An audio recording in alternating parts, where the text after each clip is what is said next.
Serious, doctors of Reddit, who are your dumbest patients? I am in a doc. I once had a 20-year-old and his girlfriend come in at 2 AM freaking out because something had tore his throat open. He seemed fine. No blood. Breathing fine. I had him open his mouth. Saw nothing. So didn't want him to lose confidence in me. Clearly something had happened. So I'm looking. And looking. There is nothing wrong with this kid's throat. Finally I say, look. It seems okay. What do you feel or see? I don't feel it, but look, it's right there. Where? Looking. It was his uvula. Somehow this kid had gotten to the age of 20 without ever noticing his uvula. Girlfriend was also horrified. I told them it was normal. Did not believe me. So I told them I was about to blow their minds and showed him his girlfriend's uvula. Minds blown. Another life saved in the air. I want you to know, I laughed hardest at this one. Had an old coot. Best possible description of the man, who was sweet but had clearly spent his adult years drinking away whatever brain cells he started with. He presented with a chief complaint of, I can't drink beer anymore. Every time I drink one, I just throw it back up a few minutes later. Well, turns out Cooter hadn't been able to eat actual food in months, was subsisting on pretty much just beer, and hadn't crap in over 2 weeks. But that didn't bother him a bit, until he couldn't have the beer. Then it was an emergency. He had a big old tumor blocking the distal part of his left colon, so near the end of the road, intestinally speaking, and everything gradually got backed up all the way to his stomach. That's why he couldn't keep a beer down. There was just no more room at the inn. I fixed him with a colostomy, and he got better and left. He refused chemo and I figured he'd just go home and die of cancer. But then, almost exactly 1 year later, he came back to me with just about the same complaint, obstructed to the point of not being able to drink beer.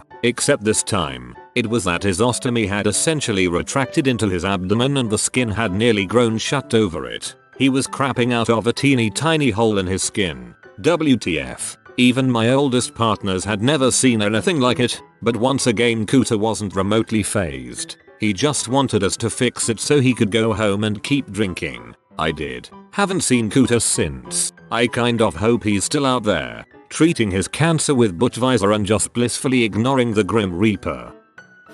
Had a Marine once who came to me complaining of a rash to his right forearm C2 weeks. This was his first visit for the issue, and hadn't had anything like this before and was worried, since he reported worsening symptoms since initial onset. When asking about prior skin issues, he told me he had ringworm just prior to this rash. Look at his arm. It looked like a mild second-degree chemical burn in a rather circular shape, with blisters on the edges. What got me was the exact definition and the burn edge. Asking the young LCPL how he got that, he replied, "Well, that's the burn I got from the bleach I poured on my arm." When I asking him why he poured bleach on his arm, well, how else was I going to kill the ringworm? I did that once. Junior high wrestling. Thought it would clear up overnight. Obviously was not cleared to wrestle. Learned my lesson. I did dilute the bleach though. Even at 12 years old I wasn't stupid enough to pour undiluted bleach on my chest. I was an intern in the air. I have seen a lot of stupid people. It was a small town and all. The worst I think was when I walked in and the floor smelled like, I don't even know. It was by far the worst thing I had ever smelled. I asked a passing nurse what the smell was, and he just shrugged his shoulders and told me someone probably crap everywhere. Well, the doctor is preparing to go into this room, but I did not expect what would happen next. He opened the door, and I almost barfed. It was extremely hard to keep my professional composure. The guy had his leg wrapped up. The doctor asked him to unwrap it, and it was gangrene. From his foot up to the middle of his thigh. The smell I had been smelling was rotting flesh. The cause? The four-wheeler I was riding caught fire 6 months ago. We had a patient once on a PCA, a kind of pain medicine pump with a button that the patient pushes to dispense more medicine. She thought she had to physically lick the button in order to get the medicine. It was weird. Someone confused click and lick, I think. I had a patient in her 30s complain of monthly rectal bleeding that would last for 6 days and stop on its own. It started when she was 11. She just thought she should get checked out. It did stop for a while when she was pregnant.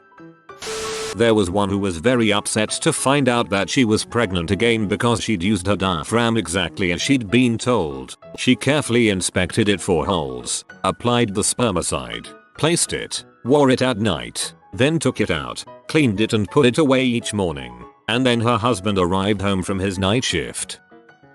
There are several close calls. The patient who fixed an appointment for a pedicure the day after open heart surgery. He said that he'd just sneak out of the ICU and that nobody would notice. The patient who had an amputation of half of his foot and decided that it would be a good idea to walk to the toilet after returning to his room, covering the floor in bloody footsteps because the suture ripped open again. The patient who said that he didn't have any previous operations, but was basically covered in scars. When asked about each of them, he suddenly remembered having about 15 surgeries for various accidents. The patient who forgot that he had his kidney, spleen and part of the colon removed because of a tumor. The patient who decided that he'd never take more than 3 pills a day, because obviously taking more than 3 pills a day is going to kill you. He was on 4 or 5 different meds at that time, and basically just chose at random which meds he was going to take which day.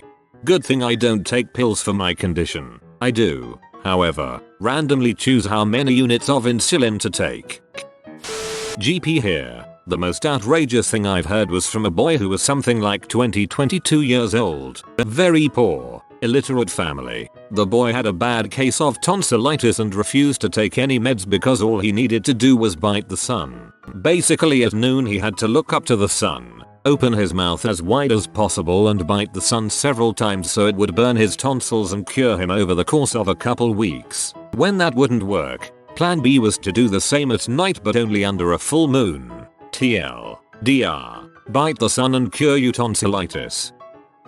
I worked at the during my internship and met a girl who had increasingly painful and red eyes since a couple of days back. The last 24h had been horrible. I asked about all the normal stuff, and she claimed to have no idea why she had this eye problem. She had never had anything wrong with her eyes. I proceed to drop some dye in her eyes to check them in a microscope, and when I do I realize she's wearing contacts. She didn't like her natural eye color, so she had bought a set of blue colored lenses 8 months earlier. Never removed them, not even during nighttime.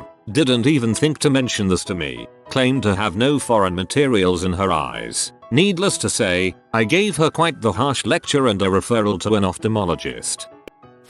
We had a patient come in for theater. When asked if she'd followed the fasting instructions she said yes, but luckily the nurse didn't believe her. With some prodding the patient eventually confessed to having 6 chocolate bars and an orange juice for breakfast. Obviously the surgery was delayed. Girl came to the for nausea vomiting. Tried to give her some Zofran. No thanks. I'm not really a medicine type person. My body rejects chemicals. Had a patient who was convinced that drinking grape juice with baking soda was helping him fight prostate cancer. But your cancer is actually getting worse. I'm gonna stick with my plan. I really feel like it's helping. Yes, it is kind of like Steve Jobs. You can all stop replying that now, because we all get it. They put a dong ring on for a week solid. Turned up with a dong like a aubergine, color and swelling. No way it could be salvaged. Given a full penectomy, as bad as it sounds. Now has a hole between his legs. At least that's the one that sticks in my mind.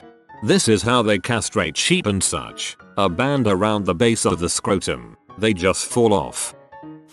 Surgical resident here. One that comes to mind while I was on the cardiothoracic service was a gentleman that came in through the trauma bay with a stab wound to the chest. He reported, after we fixed the rather large hole in his right ventricle, that he was just visiting a friend and while on the stoop of the building, a random stanger stabbed him with a sword from a first floor window. He proceeds to laugh, get back in his car with his buddies and drive home, despite the rather profuse bleeding from his chest. He drives home for some period of time and then eventually decides he should go to the hospital. Drives by himself to the hospital. Last thing he remembers was being on the way to the hospital. Lucky bastard was found in the parking lot. Had passed out in his car. Eventually made it to the OR and walked away just fine. TLDR. Jackass gets stabbed in the heart. Decides to go home and hang out for a while. Eventually somehow drives himself to hospital before dying and without killing someone else on the road.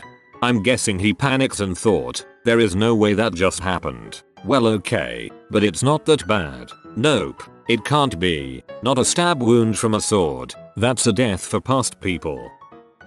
When I was doing rounds in the for my medic, I encountered this woman. She was in her early 40s and was apparently a frequent flyer for pain meds. Since she had become known in the community, this was a small city in West Michigan, she was no longer able to trick doctors into giving her meds. So what does she do? She pulls out her own teeth. She had tried to do a couple but they wouldn't come all the way out. She did eventually get one out, but this was after a few attempts. This isn't the stupid part, however. She felt that this may not do the trick. So she waited for a few days knowing she would get an infection and we would have no choice but to give her what she wanted. Well, it didn't work. They gave her NSAIDs and antibiotics. It's sad that somebody can get that hooked on pain pills. There was the guy whose elderly mother suffered a massive brain hemorrhage and I had to tell him there was nothing surgically we could do for her. He tearfully told me that he would do anything for his mama and she could have his brain to save her life. Dude wanted us to do a brain transplant. I had to tell him that no, unfortunately that would not be possible. That's terrifyingly stupid, but also touching and sweet in a Forrest Gump kind of way. I have the grandma, the mom, and the teen in the room.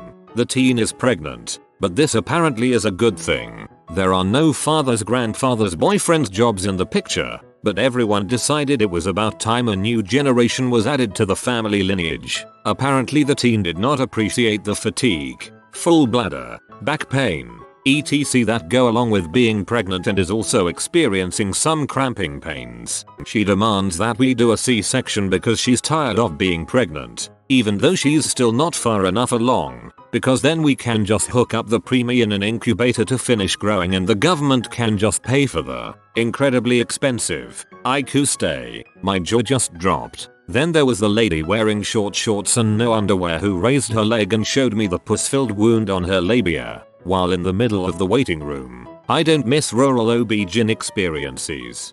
The number of women who think that preemies are just smaller, cuter term infants is just depressing. Lots and lots of women out there wanting to induce labor at 35 or 36 weeks. Dentist here. I had a patient a few years ago who could not understand how she had gum disease on her upper teeth. She thought gravity would pull all the bacteria down onto her lower teeth, leaving her top teeth plaque free.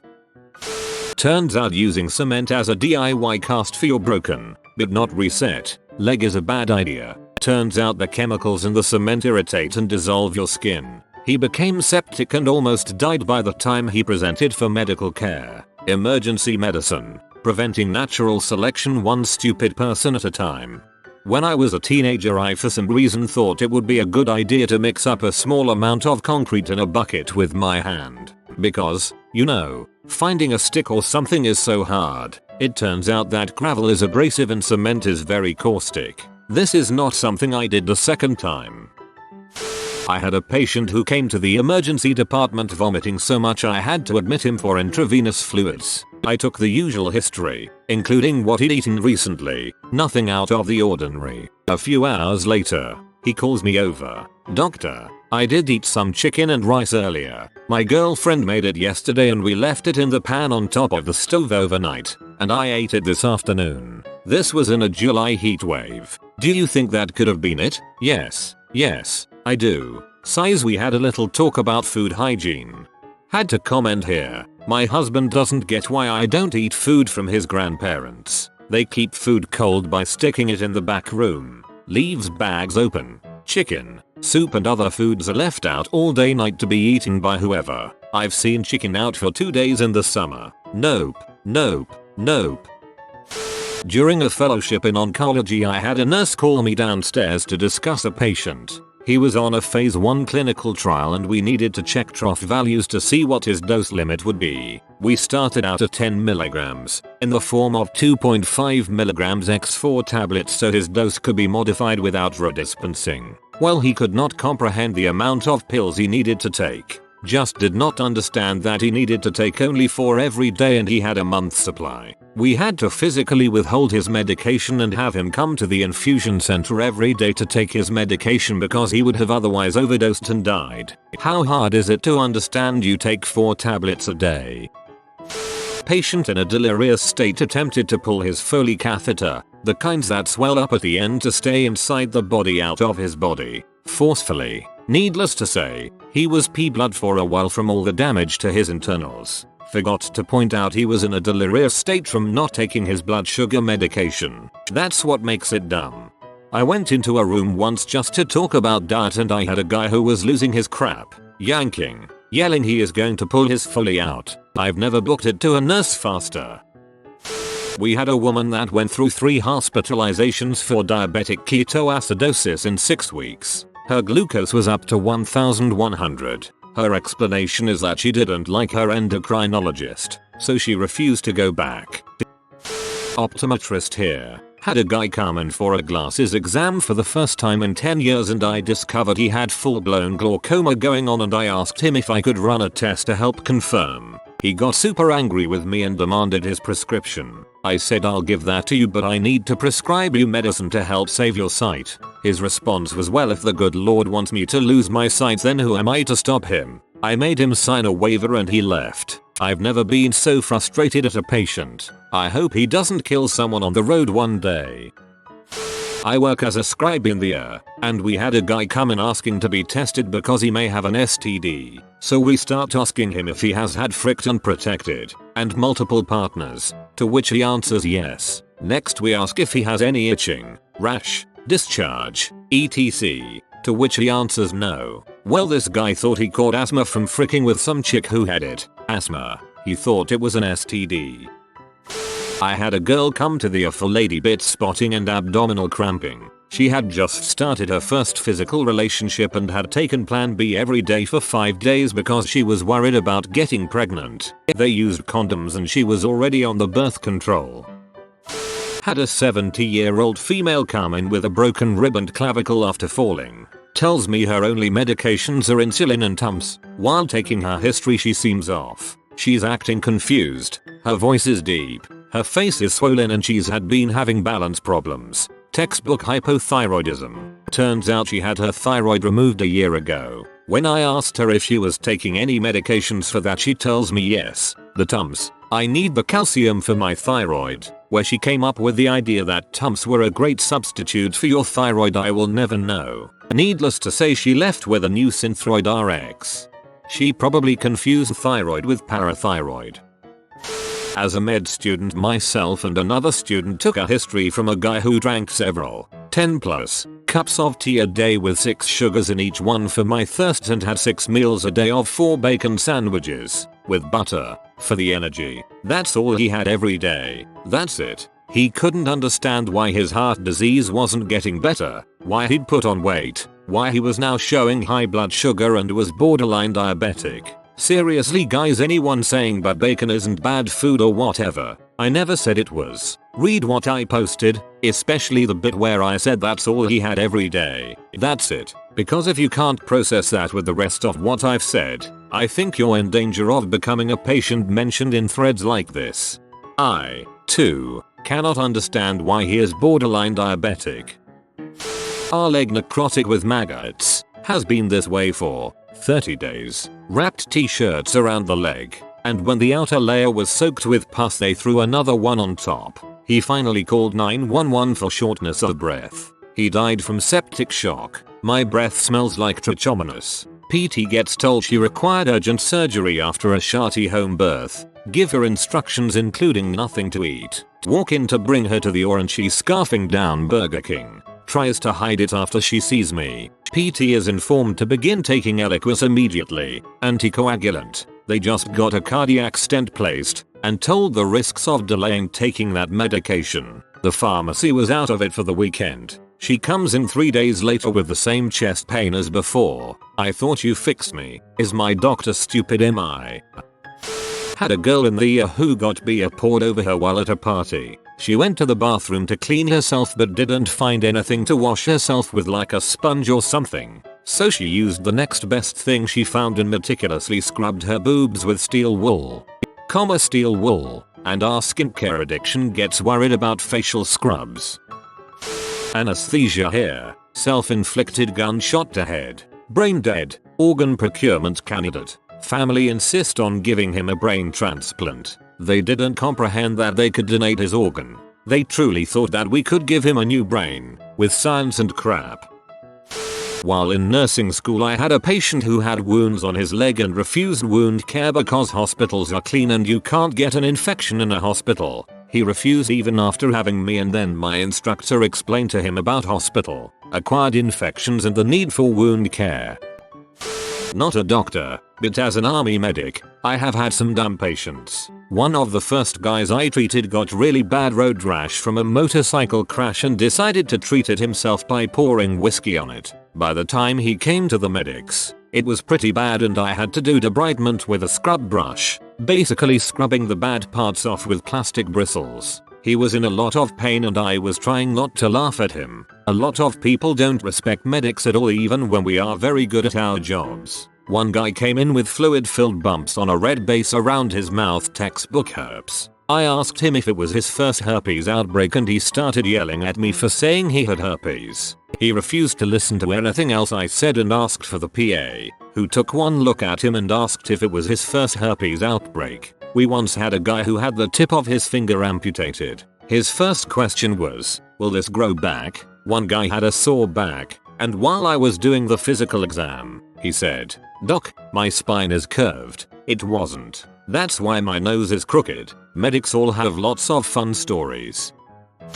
Took care of a patient who I diagnosed with non-Hodgkin's lymphoma. This sweet woman was in her late 20s. For those that don't know, NHL responds pretty well to chemo. Her father-in-law had a business selling camel's milk. She opted for a camel's milk treatment plan over chemotherapy. She was convinced that camel's milk can treat anything. She said she came to the hospital just to find out what it was that she was going to treat with the camel's milk. SMH. She had a 2 and a 4-year-old. Fortunately, I could convince her to only try camel's milk for a finite amount of time and then follow up with our oncologist to see if camel's milk did the trick. One more I'm telling on behalf of a colleague who doesn't read it. In the wee hours of the morning, he got called to see a trauma consult. It was a guy who reportedly wandered into the ER stating he'd just come from a bus stop across the street from the hospital. He had just woken up there and realized that he was missing his wallet, as well as all of his clothing from the waist down. What, you ask, would prompt an indecently clothed man to march barefoot across a busy downtown road, in a big city, by the dawn's early light to seek assistance in the air? Shame be damned. His butthole really hurt. My friend did an appropriate workup and discovered a large chunk of broken off concrete lodged in this gentleman's rectum. It required an operation to retrieve it. However, before they whisked him off to the OR, the patient confessed the rest of the story. He'd hooked up with 2 strange men off of Craigslist, and they'd gone out in one guy's awesome sports car, used copious amounts of illicits and eto, and done. Well, at that point, he wasn't too sure just what they'd done. All he remembered was waking up at the bus station with no pants and a rock up his butt. And then, while my friend was still in the air with the guy getting consent for the operation, the patient's very worried wife walked in. For anyone else who wasn't familiar, ETO equals the medical term for ethyl alcohol, drinking alcohol. Maybe not the dumbest patient I've ever treated, but certainly a memorable one. While working a night shift in the ED, I grabbed a chart for a PNB, our shorthand for pregnant and bleeding. I walked into the room and came across a young woman who was laying on the stretcher with her legs open in a pool of blood and tissue. She was about 20 weeks pregnant and had been bleeding for almost 3 days before she decided that it was time to go to the hospital. When I asked why she didn't come in sooner, she replied that she thought it was just her period, since she had heard that you can still be pregnant even if you get your period. For medical clarity, yes, having a menstrual cycle shortly after unprotected fricking does not mean you are in the clear and definitely not pregnant. Horizontal ellipsis. Once you have a confirmed bun in the oven, it don't work that way. After having to explain to the poor daft girl that she was, indeed, pregnant, I then had to spend the next 10 minutes pulling from her T-canal the remaining products of conception from her miscarriage. If you are new to the channel, you can subscribe. I publish new videos every day. Until then, check another video.